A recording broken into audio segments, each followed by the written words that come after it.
Hello everyone, কেমন আছেন সবাই? আজকে আপনাদের জন্য নিয়ে আসলাম চিংড়ি মাছ দিয়ে কাঁঠালের এঁচোড় রেসিপি। এই যে আমি কাঁঠালগুলো ভালোভাবে কেটে সুন্দর করে ধুয়ে সিদ্ধ করে নিয়েছি। সিদ্ধ করার সময় লবণ আর হলুদ দিয়ে সিদ্ধ করে নেবেন। আর এদিকে কড়াইতে পরিমাণ মতো তেল দিয়ে দিলাম চিংড়ি মাছগুলো ভাজার জন্য। তেলটা গরম হয়ে গেলে তেলের মধ্যে চিংড়ি মাছগুলো দিয়ে দেব।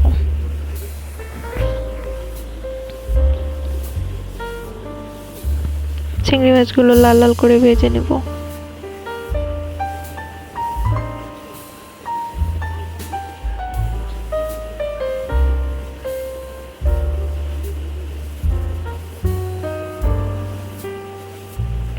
চিংড়ি মাছগুলো ভাজা হয়ে গেছে, এখন উঠিয়ে নেব চিংড়ি মাছগুলো।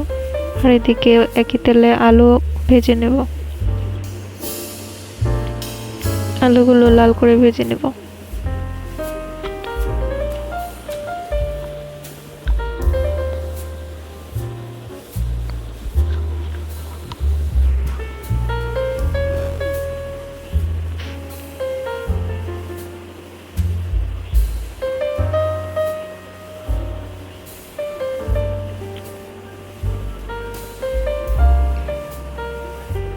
আলুগুলো প্রায় ভাজা হয়ে গেছে।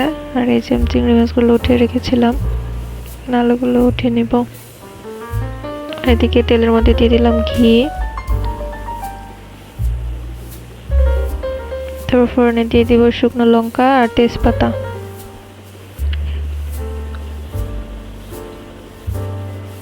এগুলো একটু ভাজা হলে তারপর গোটা জিরে দিয়ে দেব।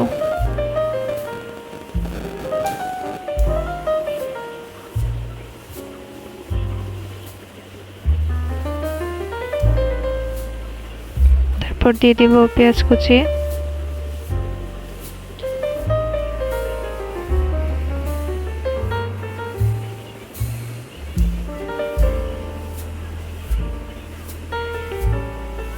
পেঁয়াজগুলো বাদামি রং করে ভেজে নিব।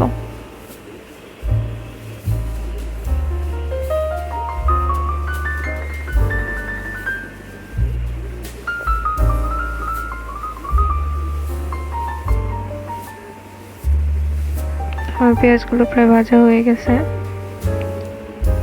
এখন দিয়ে দিব আদা আর রসুন বাটা।